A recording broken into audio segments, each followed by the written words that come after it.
Well, hello there, YouTube. Well, we're the first week of 2022, and look where I'm at. You know, I told you I'm not a quitter. I'm definitely not going to be a quitter. And in 2022, I'm going to stay positive. You know, my last video, you know, this poor thing had me feeling down.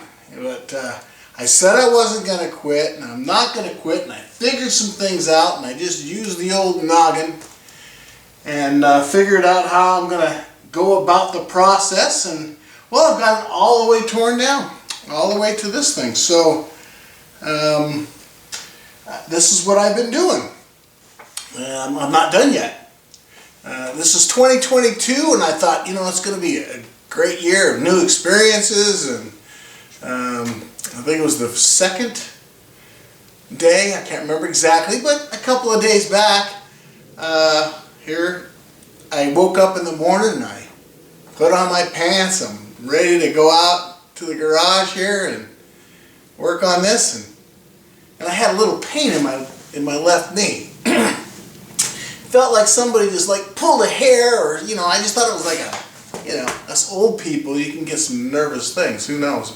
So I kind of put my hand on it, brushed it away, and then a couple seconds later, bam, my left leg just caught on fire. You know, I yelled to my wife, I said, man, I don't know what the heck's going on, but the insides of my legs are on fire, this is just burning. And I pull off my pants, and there it was. This scorpion, which I have a picture of right here, that's under the black light. Yeah, so that was what was in my pants, and it jumped from knee to knee, and that's as far as it got, thankfully. But that was like one of my biggest fears from when I moved here here in Arizona. You know, everybody says, oh, they got scorpions. Well, yeah, and I see them all the time, and I'm scared to death of them. If I get one, I have little twitchers that I grab them and I stick them in a jar. I hate them. Oh my goodness. But now I did that, right? So 2022 is going to be a big year of new experiences, and so far you see all the new experiences that I've had. So if you see me looking down, it's because I did kind of write some things down, because you know it's been a lot going on, as you can tell, right? This is all new. Before I do anything, I have 29 subscribers, you guys. Thank you. I got 2 new subscribers since my last video. I don't know if they became a subscriber because of my last video, but welcome. I hope you got alerts on or whatever it takes to know that I'm posting, but I did today. So let's see, I got 29 total subscribers, and guess what? We got a lot going on. So in my last video, if you remember, you know, I was feeling down because I turned it over and I looked inside the oil pump after I took the pan off. Looked inside the oil pump and I saw those pieces. Definitely a guide. I don't know if they're upper, lower guides or anything. I know that I had already changed the upper guides. And prior to me changing the upper guides, they looked fine to me. But I changed them because I didn't know the history of this engine. I didn't know. And everyone says, oh, you know, you get up around 100,000. So I went ahead and I changed the chain, which also seemed, you know, didn't have slack or anything like that. I still have the chain from when I did it clear back then. But what I end up finding out after I start breaking everything down, expecting to find broken lower guides, I did not find lower broken guides. They're worn all right, and anyone who says, oh, they're gonna, you know, they're never gonna break, I wouldn't risk it, and you'll see. I'm going to be doing a video on the engine teardown. But those guys are pretty well worn. And another thing that I found out during this process, and I don't know why I didn't recognize it when I did. You know, I put on new cam gears and all this kind of stuff, and the chain and guides clear back when, and I didn't realize it, but the one head on this side, it's date stamped as 1986. So that's an 86 head. I don't know if Mercedes actually did that or not. If it was an 88, I'd say, nah, that couldn't be, right? Because it's an 87. But it's February of 87, but this is what I suspect, all right? So now, over in this head, you can see there's some things that were chipped out inside there. So I suspect this is exactly what happened. They broke a guide, an upper guide. That guide popped the chain, bam, they ripped this off, and they ruined this passenger side head.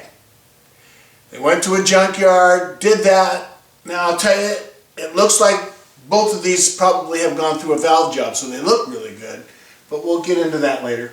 Yeah, so that's basically what I find, or what I feel is now the history of this, because no one has ever taken off this front cover. I would say they have not, because if you did, why would you not change those guides? They're very inexpensive, and they're pretty well worn out.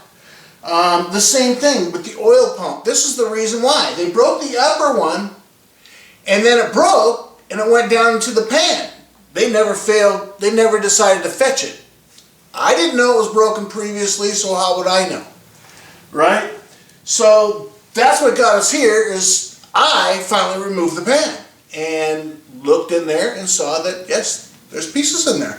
Now, would it have starved the engine of oil? Well, there's only 2 pieces, but you don't want to have things inside your engine like that bouncing around. So that's why I had to go through all this. The seal that was on the front of this looks like it's probably an original Mercedes-Benz seal. Never been changed because it's the older seal type, not the newer type. And the sealing job was just wonderful. I mean, I haven't even scraped this or cleaned it. It just was like a perfect amount. I don't know, done by a robot or something. Okay, so yeah, so I'm going to be making a video on a complete teardown. Now, what else I found out though, you know, you'd think I'd be in bad spirits because I'm down this far, right? That's a lot of stuff we got to learn how to put back together. We can do it. We can do it. It's not a watch, right? It's not a Swiss watch without instructions. It's a 560 SL without instructions. But you know, I said I'm going to stay positive, and what I did to stay positive, well, let's get down to it. So I'm going to be doing an engine teardown. Now, that wouldn't be today's video to this point, because man, when you look in these cylinders, oh man, they look beautiful. They look beautiful, except for one cylinder. And it has a nice long gouge in it, and it has another gouge in it, and that's on that side that they changed the head on. So who knows what might have snapped and broke and chunked up and went down in that cylinder, but there's a gouge down that cylinder, man. And, you know, you'd think I'd be crying. Cutting there, we're losing compression, we're losing oil. You know, it's not going to get better. The depth of that is longer than our ring depth. So it is fault. There's no doubt about that. I believe they make sleeves or something you can do to fix this. So we're going to find out. I'm not going to cry. I'm not going to cry about it. What I'm going to do though this coming weekend is, my plan is I'm going to take the pistons out. So then I will actually have all the video footage to put together regarding this complete engine teardown. We've taken this thing apart, guys. I did, and let me tell you, there is a guy who helped me.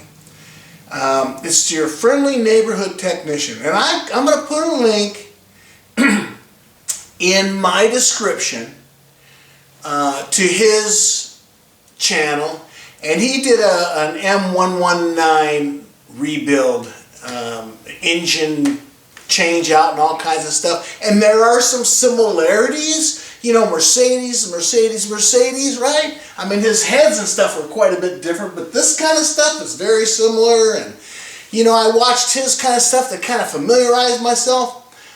So if you got an M119, there you go, right? And my best to give you as much detail because this is my first time tearing it down, so I may even bore you with details like I am now with, you know, I might bore you because I'm going to show you every little step that I did and discoveries along the way, because the manual is the manual, and they don't know how you're going to approach this. They don't know I already have the fuel pump out or whatever, right? They don't know what I have out. So, or, you know, what point am I at? They're going to give you all these steps and special tools and all that, but if certain things are not there, you don't need a special tool, for example. So we're going to learn some of those little things and how to overcome that. But I can't wait for that video because that's going to be exciting. So after we get it completely torn down, my upcoming videos, besides the teardown, is I'm hoping that the guy at the machine shop allows me to video something, right? So we can, because I don't know anything about it. I don't know. So I think it'd be kind of neat to learn what they do, how they approach it, and they fix it, and this kind of thing. So I'm curious what they recommend I do. Here's the plan. Also, besides something like that, you know, what's the machine shop? What's that all about? You know, how much is it going to cost for the different things I'm not going to push this. I'm not trying to build a race car. I'm not trying to do anything. I just want to put it back together and have it be reliable, right? I want it to be a decent car. That's all. You know, so I want to keep everything as factory as possible, okay? But if there's some little improvements that are worth the investment or whatever, then I might do it. Speaking of investment, if you guys want to donate to me, I have never set up a GoFundMe, but I was thinking I probably should, because rebuilding one of these is not cheap. But I think the world, I can't find anyone who's actually documented the process, this whole thing. So I thought, you know, I'm the first, so it'd be kind of cool if I could do it and not, like, I don't know, you know, not get completely broken and have to sleep in my car. You know, because woo, when I showed my wife the gouge in the piston in the cylinder, oh my gosh, right? So I don't know what I got to do. I do have a PayPal thing that I have, you know, for donations or whatever. I set one of those up a long time ago that no one's ever, you know. I don't blame them. But I see people on you know, this GoFundMe, they say, oh yeah, I gave that guy $100 grand for, you know, because he barks. What? So I guess people will give it for anything, and I think this is going to be educational. It is for me, at least.